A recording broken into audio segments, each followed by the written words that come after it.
বহুব্রীহি। হুমায়ুন আহমেদ। উঁচু দেয়ালে ঘেরা পুরনো ধরনের বিশাল দোতলা বাড়ি। বাড়ির সামনে এবং পেছনে গাছগাছালিতে জঙ্গলের মতো হয়ে আছে। কিছু কিছু গাছের গুঁড়ি কালো সিমেন্টে বাঁধানো। বাড়ির নাম নিরিবিলি। শ্বেতপাথরে গেটের উপরে নাম লেখা। অবশ্য র এর ফোঁটা মুছে গেছে। পাড়ার কোনো দুষ্ট ছেলে হারিয়ে যাওয়া ফোঁটাটা বসিয়ে দিয়েছে বয়ের উপরে। এখন বাড়ির নাম নিবিড়িলি। সাধারণত যেসব বাড়ির নাম নিরিবিলি হয় সেসব বাড়িতে সারাক্ষণ হইচই হতে থাকে। এই মুহূর্তে এ বাড়িতে অবশ্য কোনো হইচই হচ্ছে না। বাড়ির প্রধান ব্যক্তি সুবাহান সাহেবকে বারান্দার ইজি চেয়ারে পা মেলে বসে থাকতে দেখা যাচ্ছে। তার মুখ চিন্তাক্লিষ্ট, চোখে সুস্পষ্ট বিরক্তি। সুবাহান সাহেব বছর 2 হলো ওকালতি থেকে অবসর নিয়েছেন। কর্মহীন জীবনে এখনো অভ্যস্ত হতে পারেননি। দিনের শুরুতেই তার মনে হয় সারাটা দিন কিছুই করার নেই। তার মেজাজ সেই কারণে ভোরবেলায় খুব খারাপ থাকে। আজ অন্য দিনের চেয়েও বেশি খারাপ। কেন তা তিনি বুঝতে পারছেন না। শরৎকালের একটা চমৎকার সকাল। ঝকঝকে রোদ, বাতাসে শিউলি ফুলের গন্ধ। এরকম একটা সকালে মন খারাপ থাকার প্রশ্নই আসে না। সুবহান সাহেবের গায়ে হলুদ রঙের একটা সুতির চাদর, গলায় বেগুনি রঙের মাফলার। আবহাওয়া বেশ গরম, তবু তিনি কেন যে মাফলার জড়িয়ে আছেন তা বোঝা যাচ্ছে না। তার হাতে একটা পেপার ব্যাগ, ডিটেকটিভ গল্প। কাল রাতে 32 পৃষ্ঠা পর্যন্ত পড়েছিলেন। গত 1 ঘন্টা ধরে 33 নম্বর পৃষ্ঠা পড়তে চেষ্টা করছেন, পারছেন না। বারবার ইচ্ছে করছে বই ছিঁড়ে কুটি কুটি করে ফেলে হাত সাবান দিয়ে ধুয়ে ফেলতে। 33 পৃষ্ঠায় নীল কাটার দিয়ে খুঁচিয়ে স্মিথ নামের একটি লোকের বাচক তুলে নেবার বিশদ বর্ণনা আছে। সুবহান সাহেব অবাক হয়ে পড়লেন। চোখ উপড়ে তুলে নেবার সময়ও মিস্টার স্মিথ রসিকতা করছে এবং গুনগুন করে গাইছে, London bridge is falling down. কোনো মানে হয়? যে লেখক এই বইটি লিখেছেন, সুবহান সাহেবের ইচ্ছে করছে তার বাচকটা নেল কাটার দিয়ে তুলে ফেলতে। সুবহান সাহেবের ছোট মেয়ে মিলি চায়ের কাপ নিয়ে বারান্দায় ঢুকলো। বাবার সামনের গোল টেবিলে কাপ নামিয়ে রাখতে রাখতে হাসি মুখে বলল, বাবা, তোমার চা। সুবহান সাহেব থমথমে গলায় বললেন, কিসের চা? চা পাতায় তৈরি চা, আবার কিসের? এখন কেন? তুমি সকাল 8টায় 1 কাপ চা খাও, এই জন্যে এখন। সকাল 8টা কিছুক্ষণ আগে বাজলো। সুবহান সাহেব থমথমে গলায় বললেন, পিরিচে চা পড়ে আছে কেন? চা থাকবে চায়ের কাপে। তাই আছে বাবা, পিরিচে 1 ফোঁটা চা নেই। তুমি ভালো করে তাকিয়ে দেখো। তিনি চায়ের কাপ হাতে নিলেন। মনে মনে ঠিক করলেন, চা অতিরিক্ত মিষ্টি হলে বা মিষ্টি কম হলে তাকে প্রচণ্ড ধমক দেবেন। কাউকে ধমকাতে ইচ্ছা করছে। তিনি অত্যন্ত মনমরা হয়ে লক্ষ্য করলেন, চায়ে চিনি ঠিকই আছে। চা আনতে আনতে ঠান্ডাও হয়নি। যতটুকু গরম থাকার কথা ততটুকুই আছে, বেশিও না কমও না। মিলি বলল, সব ঠিক আছে বাবা। তিনি জবাব দিলেন না। মিলি হালকা গলায় বলল, ভোরবেলা তোমার জন্য চা আনতে যা ভয় লাগে, একটা না একটা খুদ ধরে বিশ্রী করে বকা দাও। বাবা, তোমার পাশে খানিকক্ষণ বসবো? সুবহান সাহেব এই প্রশ্নেরও জবাব দিলেন না। মিলি গোল টেবিলের এক কোণায় বসল। তার বয়স 21। 21 বছরের একটা আলাদা সৌন্দর্য আছে। সেই সৌন্দর্যে সে ঝলমল করছে। তার পরনে কমলা রঙের শাড়ি। শরৎকালের ভোরের সঙ্গে এই শাড়িটি চমৎকার মানিয়ে গেছে। মিলি হাসি মুখে বলল, এই গরমে গলায় মাফলার জড়িয়ে আছে কেন বাবা? দাও, খুলে দেই। সুবহান সাহেব গম্ভীর গলায় বললেন, খোলার প্রয়োজন মনে করলে নিজেই খুলতাম। মাফলার খোলা খুব জটিল কোনো বিষয় নয় যে দ্বিতীয় ব্যক্তির সাহায্য লাগবে। মিলি হেসে ফেলল। হেসেই চট করে মুখ ঘুরিয়ে নিল। বাবা তার হাসি দেখতে পেলে রেগে যেতে পারেন। মিলি মুখের হাসি মুছে বাবার দিকে তাকালো। হাসি অবশ্য পুরোপুরি গেল না, তার চোখে ঝিলমিল করতে লাগলো। বাবা, রোজ ভোরে তুমি একটা ঝগড়া বাঁধাতে চাও কেন বলো তো? ভোরবেলা তোমার ভয়ে আমি অস্থির হয়ে থাকি। এই বলে মিলি আবার হেসে ফেলল। এখন তার হাসি দেখে মনে হলো না বাবার ভয়ে সে অস্থির। সুবহান সাহেব কিছুই বললেন না। বই খুললেন। 33 পৃষ্ঠাটা পড়ার একটা শেষ চেষ্টা করা যাক। মিলি বলল, তুমি মার্ডার ইন দ্য ডার্ক পড়ছো? অসাধারণ একটা বই, তাই না বাবা? সুবহান সাহেব বিস্মিত হয়ে বললেন, অসাধারণ? হ্যাঁ, অসাধারণ।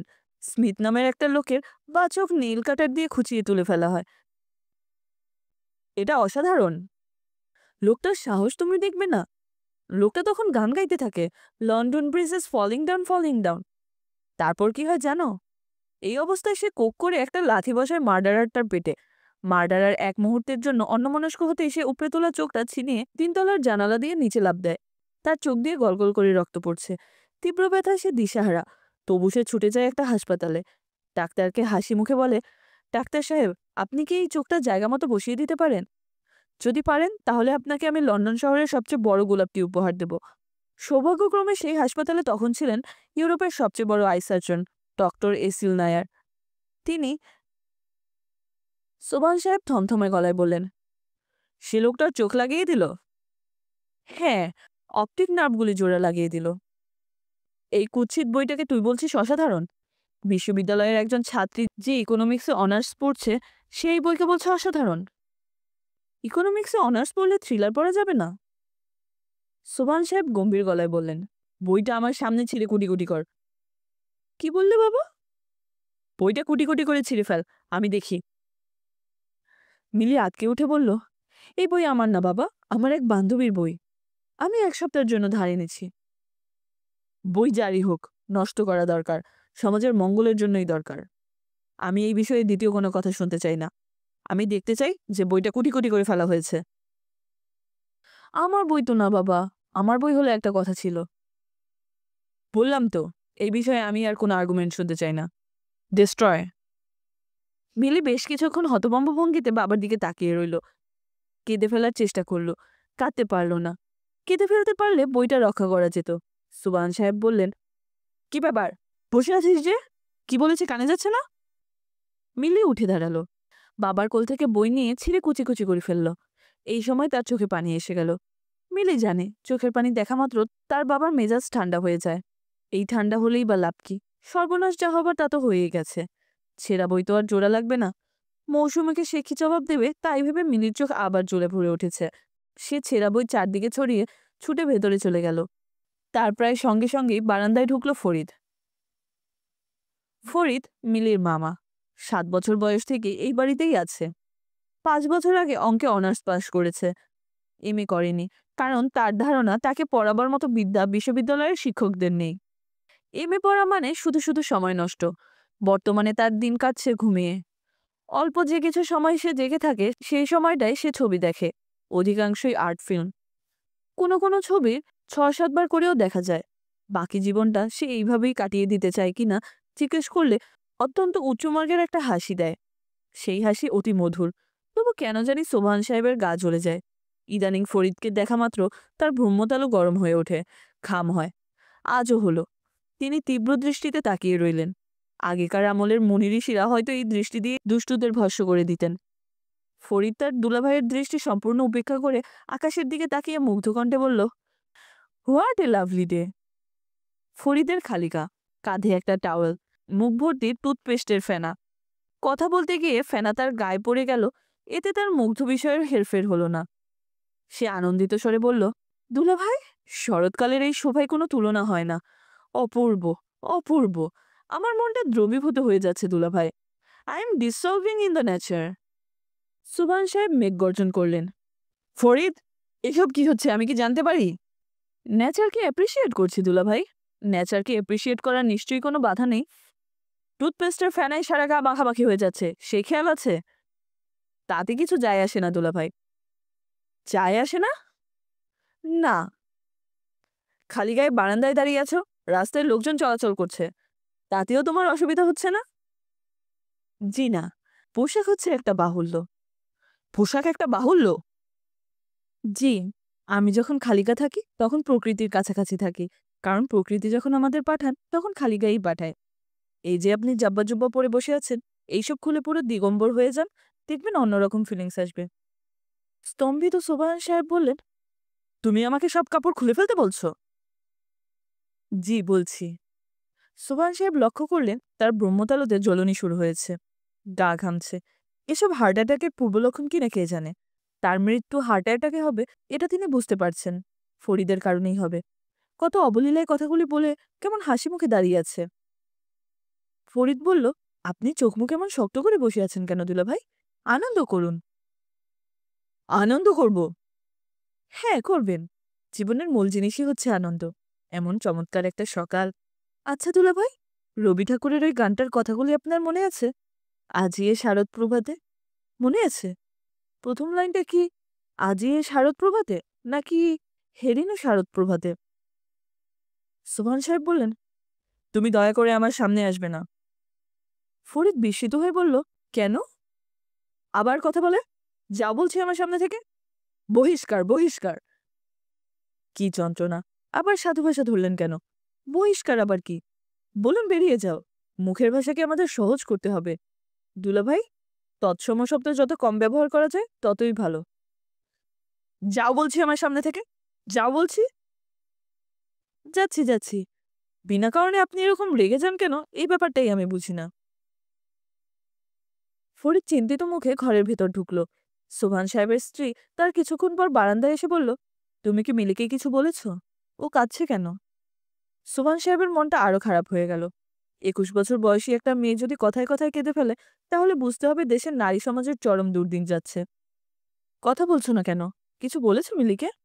মেয়ে বড় হয়েছে, এখন যদি রাগারাগি করো। সোভান সাহেব শীতল গলায় বললেন, মিনু, তোমাকে এখন একটা কঠিন কথা বলবো, মন দিয়ে শোনো। আমি তোমাদের সংসারে আর থাকবো না। তার মানে? কোথায় যাবে তুমি?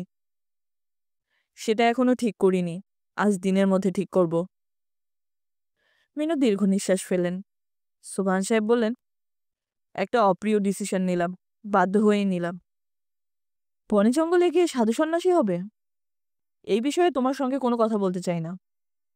সোভান সাহেব উঠে দাঁড়ালেন। মিনু বললেন, যাচ্ছ কোথায়? তিনি এই প্রশ্নের জবাব দিলেন না। অতি দ্রুত গেট খুলে বাইরে গিয়ে দাঁড়ালেন। তার বাড়ির সামনের রাস্তার উপরেই এখন একটা মাইক ভাড়ার দোকান হয়েছে। সারাক্ষণ সেখানে hello microphone testing 1 2 3, hello microphone testing 1 2 3 হয়। এখন হচ্ছে না। এখন তারা একটা রেকর্ড বাজাচ্ছে, হাওয়া মে উঠতে যায় মেরা লাল দুপাট্টা মলমল। এই লক্ষ কোটিবার শোনা গান শুনে মেজাজ আরো খারাপ হবার কথা, তা হলো না। সোভান সাহেব লক্ষ্য করলেন গানটা শুনতে তার ভালো লাগছে। তিনি এর কারণ বুঝতে পারলেন না। তিনি আকাশের দিকে তাকালেন। আকাশ ঘন নীল। নীল আকাশে সাদা মেঘের স্তূপ। আকাশ এবং মেঘ দেখতেও তার ভালো লাগলো। তার মনে হলো মানব জীবন বড়ই মধুর। এই জীবনের আনন্দ হেলাফেলার বিষয় নয়। পর্ব 2। মানব জীবন বড়ই মধুর, এই কথা সবার জন্য সম্ভবত প্রযোজ্য নয়। গ্রিন ফার্মেসির নতুন ডাক্তার মনসুর আহমেদের জন্য তো অবশ্যই নয়। তার কাছে মনে হচ্ছে মানব জীবন অর্থহীন যন্ত্রণা ছাড়া আর কিছুই নয়। এই রকম মনে করার আপাতদৃষ্টিতে তেমন কোনো কারণ নেই। সে মাত্র 6 মাস আগে ইন্টার্নশিপ শেষ করে বের হয়েছে। এর মধ্যেই ভোলা উপজেলায় স্বাস্থ্য কমপ্লেক্সে একটা চাকরিও পেয়েছে। ঢাকা ছেড়ে যাবার ইচ্ছা নেই বলে ওই চাকরি সে নেয়নি। আপাতত সে গ্রিন ফার্মেসিতে বসছে। গ্রিন ফার্মেসির মালিক কুদ্দুস সাহেব তার ফার্মেসির উপরে 2টি ঘর ছেড়ে দিয়েছেন। মনসুর ওই ঘর দুটিতে সংসার পেতে বসেছে। প্রতিদিন কিছু রোগী-টুগিও পাচ্ছে। বড় কিছু না, সর্দি জ্বর কাশি ডায়রিয়া। একদিন অল্প বয়সী একটা মেয়েকে নিয়ে মেয়ের মা এসেছিলেন। চ্যাংড়া ডাক্তার দেখে মেয়ের অসুখ প্রসঙ্গে কিছু বললেন না। গম্ভীর গলায় বললেন, না থাক, আপনাকে দেখতে হবে না। আমার দরকার একজন বয়স্ক ডাক্তার। আপনি তো নিতান্তই বাচ্চা ছেলে। কুদ্দুস সাহেব বললেন, ডাক্তারদের কোনো বয়স নেই আপা। ডাক্তার হচ্ছে ডাক্তার, আর এর বয়স কম হলে কি হবে? জাত সাপ। জাত সাপের প্রতি রোগী বা রোগিনীর মা কারোরই কোনো আগ্রহ দেখা গেল না। রোগিনী বলল, আমি ওনাকে কিছু বলবো না মা।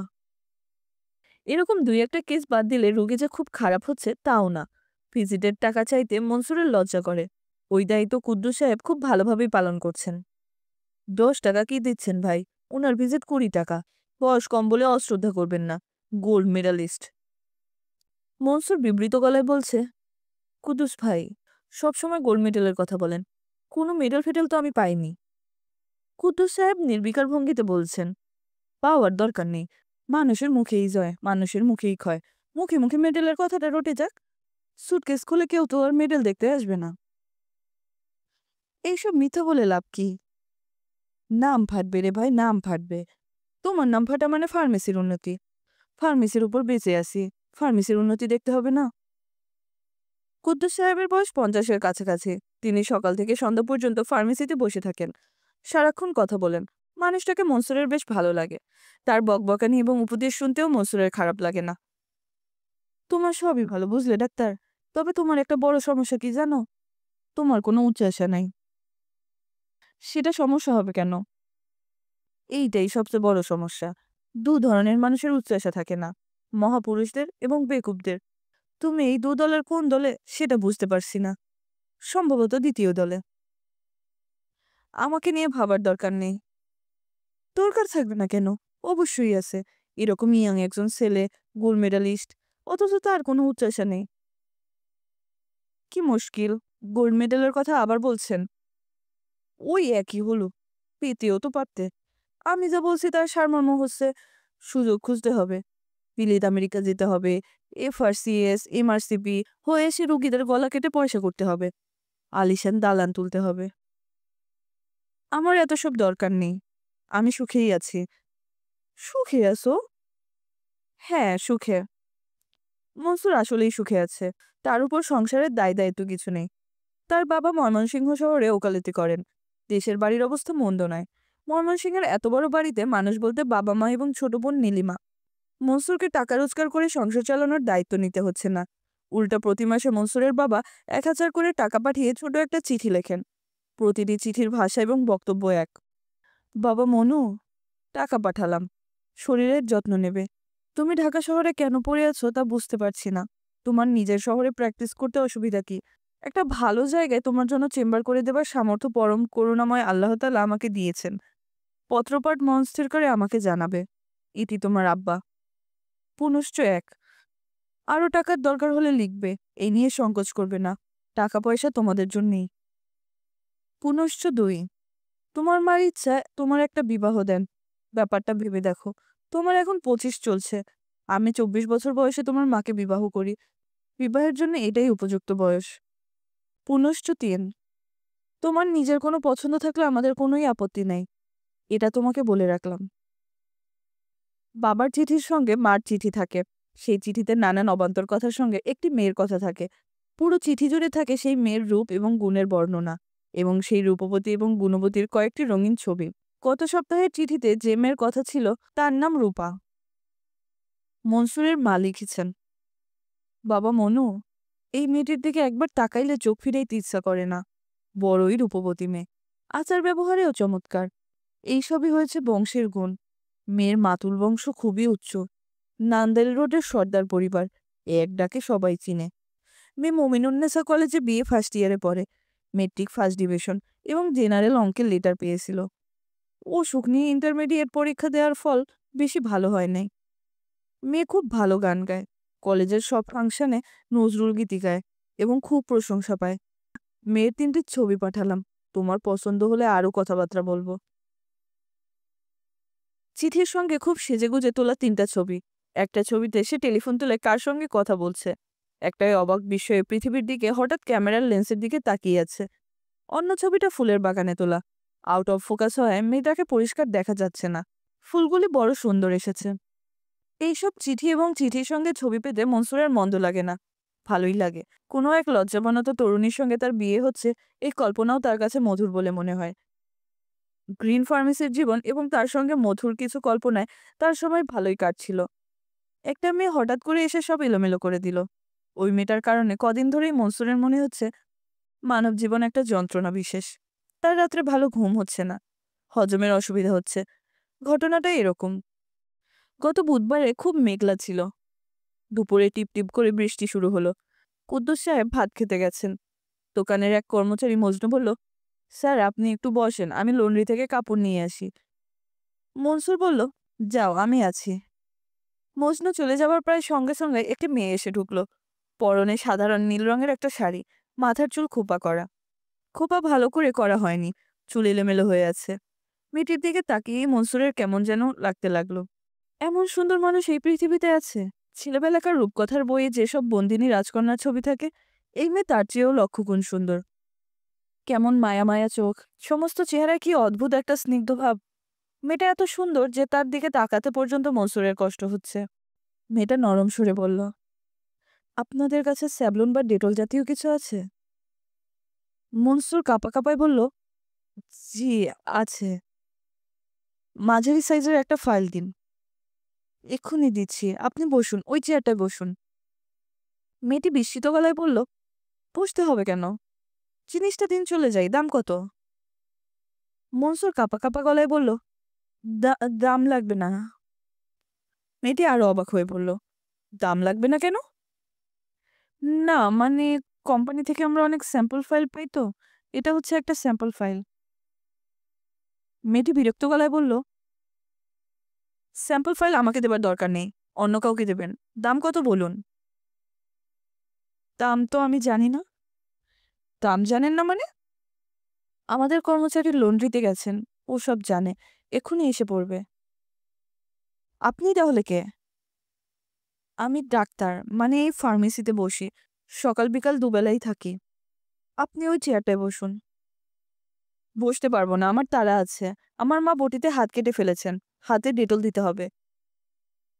মনসুর অসম্ভব ব্যস্ত হয়ে বলল, চলুন যাই ড্রেস করে দিয়ে আসি। কাটাছেঁড়া ছোট হলেও একে অবহেলা করা ঠিক না, সেপটিক হয়ে যেতে পারে। মেয়েটি খুবই অবাক হলো, কেমন যেন অদ্ভুত চোখে তাকাতে লাগলো। শান্ত গলায় বলল, মার হাতের কাটা এমন কিছু না।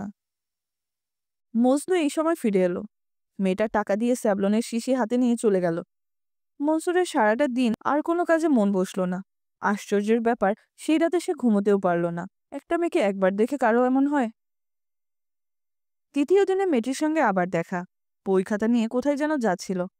ভাগ্যিস ঠিক সেই সময়ে মনসুর বের হয়েছিল সিগারেট কিনতে। মনসুর জীবনে যা কোনোদিন করেনি তাই করল। এগিয়ে গিয়ে জিজ্ঞেস করল, আপনার মা ভালো আছেন?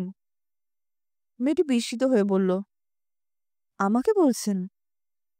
মনসুর থতমত খেয়ে বলল, জি। আপনাকে তো আমি চিনতে পারছি না। আমি গ্রিন ফার্মেসিতে বসি, ডাক্তার। আপনি এক বোতল স্যাভলন কিনে নিয়ে গেলেন, আপনার মার হাত কেটে গিয়েছিল। ও আচ্ছা, মনে পড়েছে। মা ভালো আছেন, আমি এখন যাই, কেমন? মেয়েটি তাকে চিনতে পারল না। এই দুঃখে দ্বিতীয় রাতেও মনসুরের ঘুম এলো না। দুটা সিডাক্সিন খেয়েও সে সারা রাত জেগে কাটালো। মেয়েটির সম্পর্কে যাবতীয় তথ্য সে এখন জানে। তার নাম মিলি, ভালো নাম ইয়াসমিন। ইকোনমিক্সে অনার্স পড়ে, সেকেন্ড ইয়ার। যে বাড়িতে থাকে সেই বাড়ির নাম নিরিবিলি। বাড়ির গেটে একটা সাইনবোর্ড ঝুলে, সেখানে লেখা, কুকুর হইতে সাবধান। যদিও সে বাড়িতে কুকুর নেই। মেয়েটি বিকেলে বাড়ির ছাদে একা হাঁটাহাঁটি করে। সে ইউনিভার্সিটিতে যায় সকাল 8টায়। রাস্তার মোড় পর্যন্ত হেঁটে যায়, তারপর রিক্সা নেয়। রিক্সার হুড তোলে না, সবসময় শাড়ি পরে। মেয়েটার নিশ্চয়ই অনেক শাড়ি। এখন পর্যন্ত এক শাড়ি দুবার পরতে মনসুর দেখেনি। মেয়েটি ফ্ল্যাট স্যান্ডেল পরে। অবশ্যই সে বেশ লম্বা, হিল পরবার তার প্রয়োজন নেই। মেয়েটি তাকে চিনতে পারে কিনা এটা পরীক্ষা করবার জন্য আজ সকালে সে মেয়েটার ইউনিভার্সিটিতে যাবার সময় সামনাসামনি পড়ে গেল। মেয়েটি চোখ তুলে তাকে দেখল। মনসুর কাপা গলায় বলল, ভালো আছেন? মেয়েটি অবাক হয়ে বলল, আমাকে বলছেন? মেয়েটির চোখে অপরিচিত দৃষ্টি। লজ্জা এবং দুঃখে মনসুরের চোখে প্রায় পানি এসে গেল। আর তখন মেয়েটি বলল, ও আচ্ছা, আপনি গ্রিন ফার্মেসির ডাক্তার সাহেব। জি, আমি ভালো। মনসুর হড়বড় করে বলল, আপনার মায়ের সেই কাঁটাটা কি সেরেছে? মেয়েটি এই প্রশ্নে কিছুক্ষণ স্থির দৃষ্টিতে তার দিকে তাকিয়ে হেসে ফেলল। তারপর আর কোনো কথা না বলে রিকশায় উঠে গেল। রাগে এবং লজ্জায় মনসুরের ইচ্ছা করলো লাইট পোস্টে নিজের মাথা সজোরে ঠুকে দেয়। কেন সে বোকার মতো তার মার হাত কাটার কথা জিজ্ঞেস করলো? মেয়েটি নিশ্চয়ই তার বোকামি নিয়ে মনে মনে হাসছে। কি জানে, বাড়িতে গিয়ে তার মাকেও হয়তো বলবে। কি লজ্জা, কি লজ্জা। কুদ্দুস সাহেব বললেন, তোমার কি হয়েছে মনসুর, বলো তো? কিছু হয়নি। কিছু হয়নি বললে তো আমি বিশ্বাস করব না। কিছু একটা হয়েছে তো বটেই। রাতে ঘুম হয়? ঘুমের একটু অসুবিধা হচ্ছে। বদহজম হচ্ছে, তাই না? জি। মনে হচ্ছে পৃথিবীটা খুব খারাপ জায়গা, ঠিক না? জি। সবই খুব পরিচিত লক্ষণ। আমি যখন ইন্টারমিডিয়েটে পড়ি তখন আমার মধ্যে এইসব লক্ষণ প্রকাশ পেয়েছিল। এটা একটা জীবাণুঘটিত অসুখ। মনসুর অবাক হয়ে বলল, জীবাণুঘটিত অসুখ? হ্যাঁ, জীবাণুঘটিত। এইসব জীবাণুর উৎপত্তি হয় কোনো এক সুন্দরী তরুণীর চোখে। জীবাণুর নাম হচ্ছে প্রেম জীবাণু। ইংরেজিতে বলে লাভ বাগ। ঠাট্টা করছি না ভাই, ব্যক্তিগত অভিজ্ঞতা থেকে বলছি। জীবাণুর প্রথম আক্রমণে নার্ভাস সিস্টেম উইক হয়ে যায়, তারপর লিভার ক্ষতিগ্রস্ত হয়। কি যে বলেন! সত্যি কথা বলছি রে ভাই, খুবই সত্যি কথা। এখন বলো, মেয়েটা কে? কেউ না। সুবহান সাহেবের মেয়ে মিলি না তো? মনসুরের চোখ মুখ লাল হয়ে গেল। কুদ্দুস সাহেব বললেন, আগেই সন্দেহ হয়েছিল, এখন তোমাকে দেখে পুরোপুরি নিশ্চিত হলাম। তোমার অবস্থা তো দেখি কাহিল। মনসুর ক্ষীণস্বরে বলল, আপনি যা ভাবছেন তা না। আমি কিছুই ভাবছি না। বাবা ভাবি ফাক তুমি রাখনি। এখন আমার উপদেশ শোনো। সহজ পাচ্য খাবার খাবে, বেশি করে ডাবের পানি খাবে, সকাল বিকাল লাইট এক্সারসাইজ। প্রেম জীবাণু ঘটিত অসুখের কোনো চিকিৎসা নেই। জীবাণুগুলি ভাইরাস টাইপ, কোনো ওষুধেই কাজ করে না। সময়ে রোগ সারে। Time is the best healer. সতীনাথের বিরহের গানগুলি শুনতে পারো, এতে অনেক সময় আরাম হয়। ওই যে আমি এধারে তুমি ওধারে, মাঝে নদী কুলকুল বয়ে যায় টাইপ গান। ঠাট্টা করবেন না কুদ্দুস ভাই, ঠাট্টা তামাশা ভালো লাগে না। ঠিক বলেছ, এই সময় ঠাট্টাটাও অসহ্য লাগে।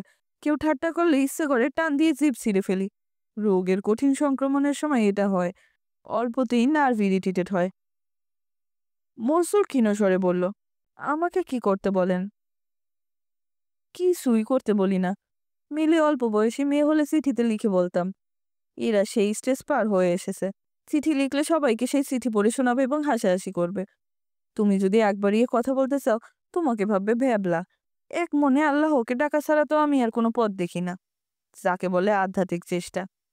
মাঝে মাঝে এই চেষ্টায় কাজ হয়, দৈব সহায় হয়। হঠাৎ হয়তো দেখবে মেয়েটা রিক্সা অ্যাক্সিডেন্ট করছে, ধরাধরি করে তাকে এখানে আনা হলো, তুমি ফার্স্ট এইড দিলে। দেখা গেল অবস্থা সুবিধার না, তুমিই তাকে হাসপাতালে নিয়ে গেলে। মেয়েটাকে ব্লাড দিতে হবে, ব্লাড গ্রুপ এ পজিটিভ। দেখা গেল তোমারও তাই, তুমি ব্লাড দিলে। মেয়েটি করুণ গলায় বললে, আপনি আমার জন্য অনেক করলেন, আপনাকে ধন্যবাদ। তুমি গাঢ় গলায় বললে, ধন্যবাদ পরে হবে, আগে সুস্থ হয়ে উঠো। মনসুর বলল, চুপ করুন তো কুদ্দুস সাহেব, আপনার কথা শুনতে ভালো লাগছে না। কুদ্দুস সাহেব বললেন, সেটা তোমার মুখ দেখেই বুঝতে পারছি। করবো কি বলো, কথা বলা হয়ে গেছে অভ্যাস। তোমার অবস্থা দেখে খারাপও লাগছে।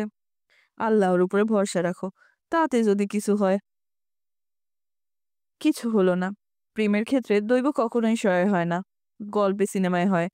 জীবনটা গল্প সিনেমা নয়। জীবনের নায়িকারা নায়কদের সঙ্গে রাস্তায় দেখা হলেও চিনতে পারে না। স্যাভলনের শিশি কিনতে একবারই ফার্মেসিতে আসে, দ্বিতীয়বার আসে না। গল্পে উপন্যাসে নায়িকারা ঘন ঘন অসুখে পড়ে, ডাক্তার নায়ক তখন চিকিৎসা করে তাকে সারিয়ে তোলে। বাস্তবের নায়িকাদের কখনো কোনো অসুখ হয় না, আর হলেও অন্য ডাক্তাররা তার চিকিৎসা করেন। অবশ্য মনসুরের বেলায় দৈব সহায় হলো। শরৎকালের এক সন্ধ্যায় তার ডাক পড়ল নিরিবিলিতে। সোহান সাহেবের প্রেশার মাপতে হবে। তার প্রেশার হাই হয়েছে, মাথা ঘুরছে। ব্লাড প্রেশার নামক ব্যাধিটির উপর কৃতজ্ঞতায় মনসুরের মন ভরে গেল। বারান্দায় মিলি দাঁড়িয়েছিল। এও এক অকল্পনীয় সৌভাগ্য। বারান্দায় সে নাও থাকতে পারত। মিলির সঙ্গে দেখা না হলেও কিছু করার ছিল না। মিলির জন্য তো আর তাকে ডাকা হয়নি। মিলি বলল, আসসালামু আলাইকুম। ওয়ালাইকুম সালাম। আপনার জন্য দাঁড়িয়ে আছি। মনসুর হতভম্ব। বলে কি এই মেয়ে? এই কথাগুলি কি সত্যি সত্যি বলছে, না মনসুর কল্পনা করছে? কল্পনা হওয়াই সম্ভব। নিশ্চয়ই কল্পনা, হ্যালুজিনেশন। আপনাকে বলেছে বোধহয় বাবার ব্লাড প্রেশার মাপার জন্য আপনাকে খবর দেওয়া হয়েছে। জি বলেছে। আপনার সঙ্গে একটা গোপন ষড়যন্ত্র করার জন্য আমি দাঁড়িয়ে আছি। জি বলুন, আপনি যা বলবেন তাই হবে। যদি দেখেন বাবার প্রেশার খুব হাই না, তবু বলবেন হাই। বাবার রেস্টের দরকার। ভয় না দেখালে তিনি রেস্ট নেবেন না। আপনি মিথ্যা করে বলতে পারবেন না? জি না। মিলির দৃষ্টি তীব্র হলো। মনসুর বলল, আমি মিথ্যা বলতে পারি না। মিথ্যা বলতে পারেন না? জি না। ও আচ্ছা, আমার জানা ছিল না। আপনাকে দেখে ৮-১০টা সাধারণ মানুষের মতোই মনে হয়েছিল, যারা প্রয়োজনে কিছু মিথ্যা টিথ্যাও বলতে পারে। আপনি যে অসাধারণ তা বুঝতে পারিনি। আপনি কি রাগ করলেন? কথায় কথায় রাগ করা আমার স্বভাব না। আসুন, দোতলায় যেতে হবে। বাবা দোতলায়। সিঁড়ি ভেঙে দোতলায় ওঠার পর মনসুর নার্ভাস ভঙ্গিতে বলল, একটা ভুল হয়ে গেছে। কি ভুল? প্রেশার মাপার যন্ত্র ফেলে এসেছি। সে কি? প্রেশার মাপার জন্যই তো আপনাকে ডাকা হয়েছে। সেই জিনিসই আপনি ফেলে এসেছেন? আপনি মানুষ হিসেবে শুধু যে অসাধারণ তাই না, মনে হচ্ছে খুব ভুলো মন। আমি এক দৌড়ে নিয়ে আসবো, যাবো আর আসবো। আপনাকে যেতে হবে না, আমি কাদেরকে পাঠাচ্ছি, ও নিয়ে আসবে। না না, আমি যাই, ১ মিনিট। মনসুর অতি দ্রুত সিঁড়ি টপকাচ্ছে।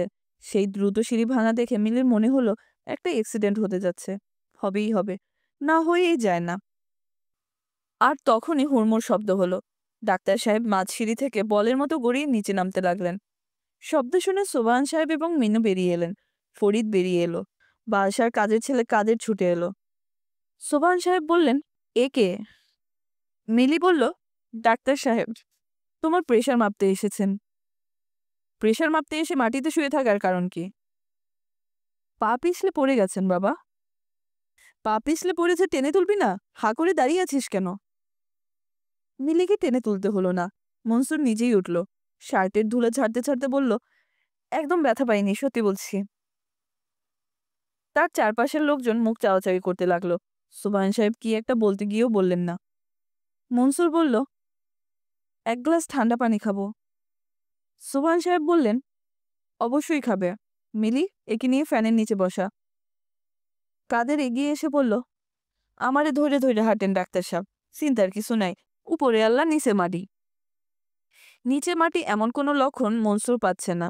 তার কাছে মনে হচ্ছে সে চোরাবালির উপর দিয়ে হেঁটে যাচ্ছে, পা ডেবে ডেবে যাচ্ছে। ঘরটাও মনে হচ্ছে একটু একটু দুলছে। কে যেন বলল, বাবা তুমি এখানে বসো। কে বলল কথাটা? ওই মহিলা না? ইনি বোধহয় মিলির মা। তাকে কি সালাম দেওয়া হয়েছে? সালাম আলাইকুম বলা দরকার না? দেরি হয়ে গেছে বোধহয়। দেরি হলেও বলা দরকার। নিন, পানি নিন। মনসুর পানি নিল, নিয়েই ক্ষীণস্বরে বলল, সালাম আলাইকুম। বলেই বুঝলো ভুল হয়ে গেছে। কথা এমন জিনিস, একবার বলা হয়ে গেলে ফিরিয়ে নেওয়া যায় না। মনসুর লক্ষ্য করলো তার চারপাশে দাঁড়িয়ে থাকা লোকজন মুখ চাওয়াচাওয়ি করছে। সে নিশ্চয়ই খুব উল্টাপাল্টা কিছু বলেছে। টেনশনের সময় মাথা এলোমেলো হয়ে যায়। মনসুর অবস্থা স্বাভাবিক করার জন্য শব্দ করে হাসল। অবস্থা স্বাভাবিক হলো না, মনে হলো আরো খারাপ হয়ে গেল। ফরিদ বলল, ছোকরার মনে হয় ব্রেন ডিফেক্ট হয়ে গেছে। কেমন করে হাসছে দেখুন না দোলাভাই, অবিকল পাগলের হাসি। সুবহান সাহেব বললেন, একজন ডাক্তারকে খবর দেওয়া দরকার। ফরিদ বলল, ডাক্তার কিছু করতে পারবে বলে তো মনে হচ্ছে না। আমার ধারণা brain haemorrhage. What a pity, এরকম ইয়াং এজ